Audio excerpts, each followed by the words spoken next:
Humans did not always eat meat. Do you ever think about how far we've diverted from the path of our prehistoric ancestors and their eating patterns? Consider how the earliest humans evolved, and what they ate. They were hunter-gatherers and did not evolve with the characteristics of carnivores. Humans aren't made to tear animals apart and eat their flesh. When you look at carnivorous animals, such as wild cats, you can see their teeth are designed to rip and tear, not chew. Humans evolved from vegetarian creatures. Even our digestive systems are not particularly suited to eating meat. Eating meat is a relatively recent development in human history, most likely born of opportunity and necessity. Perhaps earliest man observed carnivores eating meat, and if they couldn't find any of the natural foods they were used to eating, such as vegetables, berries, nuts and grains, then they might have assumed that eating meat would at least sustain life. But initially we emulated the creatures we evolved from, herbivores like apes. Even to a prehistoric mind, apes would have looked similar to man, walking primarily upright, with arms and hands. We naturally would have foraged for our food, eating roots and berries, fruits and nuts. We would have watched the apes peeling bananas, or crushing nuts on stones to get at the meat of the nut. We would have been living more moment to moment, constantly foraging for food.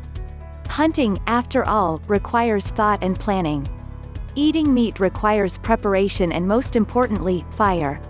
Until man discovered fire, he was primarily vegetarian, living in what was the natural order of things. Vegetarian eating is a more natural way of eating, in addition to being healthier.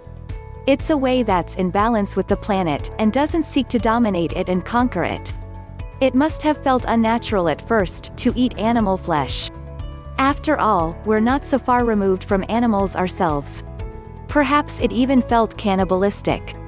There might not have been that much intellectual distinction between humans and other animals. When humans were pure vegetarians, they were living in harmony with the earth and with the other creatures cohabiting the planet with them. Their closest animal relatives, apes, were vegetarians. Eating the products of the earth, like plants, grains and fruits that they could gather and eat, would have seemed the natural order of things. But necessity is the mother of invention. Prehistoric men who lived in frozen geographies, or who lived in an area that became devastated by fire, would have eaten anything to survive. Just like the soccer players whose plane crashed in the mountains of Chile, and were forced to eat the flesh of other players who died in the crash, earliest man at some point had to make the choice for survival, and that could have consuming meat for the first time and changing human history, and health, forever. We can imagine that men first ate meat that had been charred or cooked by virtue of being caught in a natural forest fire. They might have subsequently eaten raw meat, if necessary, but we can also imagine that our earliest digestive systems rebelled against eating raw meat. Imagine having eaten raw foods and vegetables for eons, and all of a sudden, incorporating meat products into your system. You may have heard friends who were vegetarians tell stories of trying to eat meat and becoming violently ill afterwards. Biologists will tell you we're really not designed to eat meat, but we adapted to it. However, in the timeline of human history, eating meat is a relatively recent evolutionary development.